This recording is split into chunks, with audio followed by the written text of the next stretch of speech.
Hey there, everybody. P. Pardo here from Comic Book Geezers. Welcome to another episode of the show. Yes, it's me solo today and this week.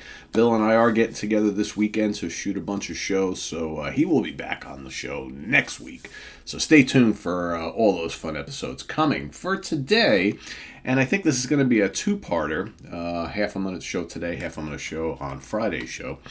I have, as many of you know, if you've been following us here on the channel, over the last couple of years, what I've been mainly concentrating on as far as my comic book collecting has been filling in holes in my Fantastic Four, Spider-Man, Hulk, not as much Hulk because I got most of the ones that I want, that I can afford anyway, Avengers, Iron Man, Daredevil, a lot of the classic books, and I've been filling in holes in my collection because on a lot of these series that I like a lot, what I'm mainly interested is in the 60s and the 70s issues. So we're talking, issue 1 through, 200 or 300, something like that. Thor's another one. So that's mainly what I've been buying. I've been buying some other stuff here and there. Been getting some Conan's, Masters of Kung Fu, filling in slots here. But, a lot of the other series that I really like a lot, I actually have completed. Like, Submariner, Captain Marvel, things like that, a lot of the horror books and stuff, but it's mainly been the kind of the big guns of Marvel is what I've been going after. So this episode is all dedicated to classic Fantastic Four books that I have gotten in recent months. I may have shown these off briefly in other acquisition episodes, but I wanted to kind of do a little bit of a deeper dive here. So what you're going to get is you're going to get a two-part episode. I've got, 20 or so books here that I have picked up recently that are some pretty classic ones, and I may pull a couple of them out of the bags just to kind of show them off a little bit. But these are pretty prized possessions and really have helped in me working towards fill in those gaps. Now, any of you who collect obviously know that there are, especially when it comes to Fantastic Four and Spider-Man and Avengers and whatnot, there are some issues that are probably well beyond the price range that I can afford. Some Holy Grail books. It's going to take some serious either cash or a good amount of luck for me to get some of the first appearance of Galactus, the first appearance of Doctor Doom, first appearance of the Silver Surfer, right? That sort of thing. For Spider-Man, first appearance of Doc Ock, Green Goblin. Those are really, really expensive books. I may never get those, but I'm trying to get everything else that is within reach. So for the Fantastic Four, I've been kind of chipping away, and I have a great deal of all the issues from say 50 to 250 or something like that. Got pretty much almost everything, but it's a lot of the well, not a lot, but a decent amount of the issues number 1 through 50, especially the rare ones, the numbers 1 through 10 obviously don't have any of those, but I'm starting to fill in some gaps in the teens and the 20s and 30s and things like that. So I'm going to show off some of these today.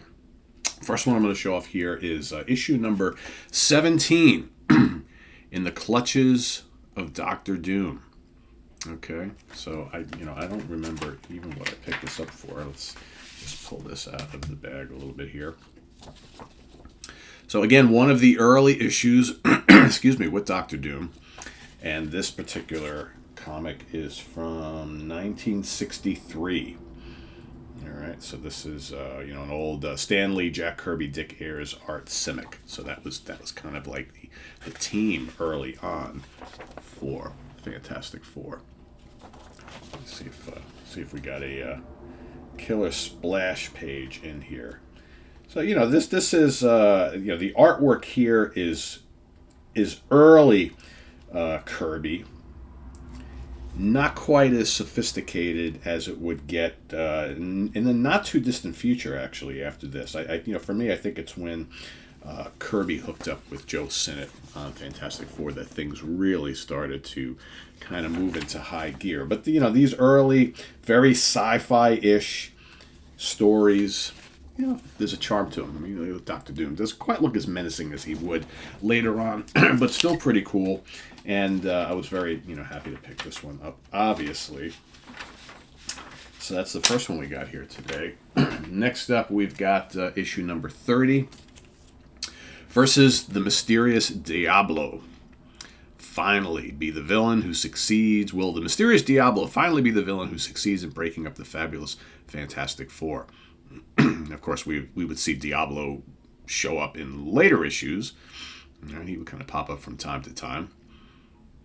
Pretty cool. Most of these are in pretty good shape. This is as far as a grade, this is a 2.5. It's in pretty good shape, considering what I paid for it. I'm not a CGC guy. I don't go and buy these CGC books and all this kind of stuff. I buy books because I want to have them and read them. That's it. So I don't. If the copy is in decent shape, all right, and it's a 2 or a 3 or something like that, it's in good shape. I can open it up and read it and whatnot. I'm okay with that. I don't need to spend thousands of dollars on a comic, right? Issue number 31. Here we got the Mole Man, the Mad Menace of the Macabre Mole Man. It's really funny because the Mole Man has this. You look back on the history of the Fantastic Four, and when you're kind of looking at some of the greatest villains of the Fantastic Four, the Mole Man usually kind of comes up right near the top. But in actuality, he wasn't in a ton of issues. It's not like they were fighting him all the time like they fought, Doctor Doom or Galactus, right? Or, the Skrulls or what have you. It's but I think that the Mole Man made such an impact early on that he kind of carried over that, most important villain tag throughout. This is a 2.0. But yeah, another cool issue, another Kirby cover and on the insides. Issue number 31. Here we've got issue number 32. So as you can see, it picked up. All right, Death of a Hero. Who is the Invincible Man? Nice cover on this. Always like this one. Never before such daring drama, such raw realism. That's correct. All right, now issue number 34. So as you can see, I filled in a lot of gaps here in the 30s. All right. House divided. Friend against friend, brother against sister. If you always thought it could never happen, you can't afford to miss a house divided. Can you guess what makes Gideon the most powerful foe of all?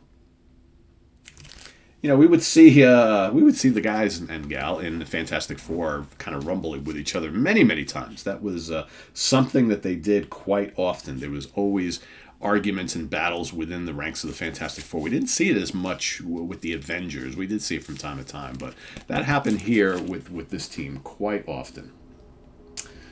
All right, so next up we got issue number 35, as you can see, filling in most of the 30s.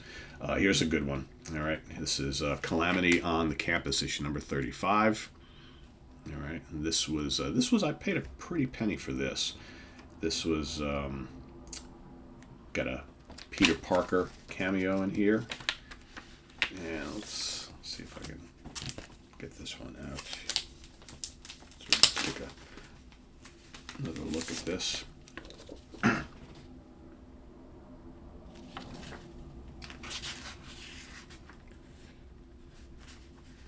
See if there's anything worthwhile showing in here. I always love these pages and these old ones. So it was cool to see these. It's okay, do I have all of those? Right? Got a couple of them. And there's more. I do plan on getting some old Sergeant Fury Howling Commandos. For those of you who are into that stuff, I have been wanting to for a while. So I think that's going to be one of my missions in the coming months, is to see if I can find some of those. But yeah, this is just a great Kirby, drawing monsters. Kirby's always good with the monster characters. So that's issue number 35. Let's move on. Because next up, and issue number 36, The Attack of the Evil, Frightful Four. So obviously, you've got the Wizard, Sandman, Paste Pot Pete, otherwise known as the Trapster, and Medusa early on, right? Medusa was a baddie before she found the error of her ways and made her, full-time return to the Inhumans. I always liked the Frightful Four. They were always a nemesis to the Fantastic Four. This one's not in the greatest shape. This is a 2.0. As you can see, a lot of checking on the side. So this is one got to be handled with care. when reading. Speaking of the Frightful Four, they are back once again for issue number 38. Not a dream, not an imaginary tale. It had to happen sooner or later. The fabulous Fantastic Four are defeated by the Frightful Four. Another cool Kirby cover there. Look at Ben. He's got that boulder ready to hurl. All right, so we're staying in the 30s for issue number 39. A blind man shall lead them. Of course, this was, I think, the 2-issue story arc where they team up with Daredevil to fight Doc Doom. Now, we've shown this, Bill and I have shown this before on recent episodes, how they did this a lot with Fantastic Four. And they did a lot on many of the Doc Doom issues where you would have, like, the gang in the foreground, in the background, looming Doom, and he looked like a giant, right? Either he's over a forest or over the city, whatever. This is just a fantastic cover. And it just really shows off the menace that was Dr. Doom. No, he was not that big, but that's just kind of the way they depicted it on the cover, just to really make an impact there. This is another 2.0 that I picked up. It wasn't cheap, wasn't overly expensive, but pretty good deal on that. All right, and I think for the last one on this episode, before we move into the post-100s that I've picked up, this is issue number 65, with Ronan the Accuser, whom some of you who follow the Marvel Cinematic Universe films remember that he showed up in Guardians of the Galaxy. But make no mistake about it, he was a Fantastic Four villain early on.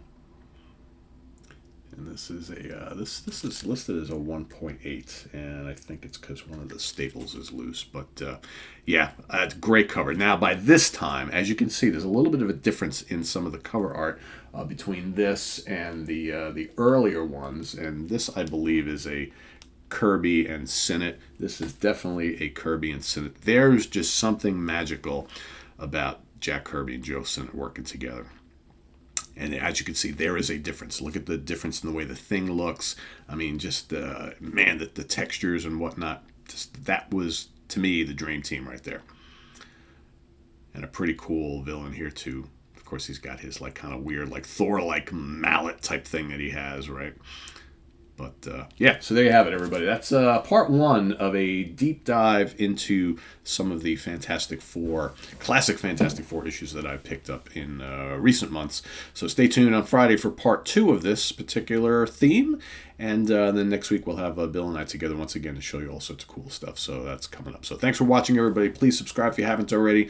Click on that notification bell so you get alerted of all of our content. And we'll see you next time here on Comic Book Geezers. Please tell your friends all about us. Spread the word. And if you love classic comics, that's what we're all about. I'm Pete. See you soon. Bye-bye.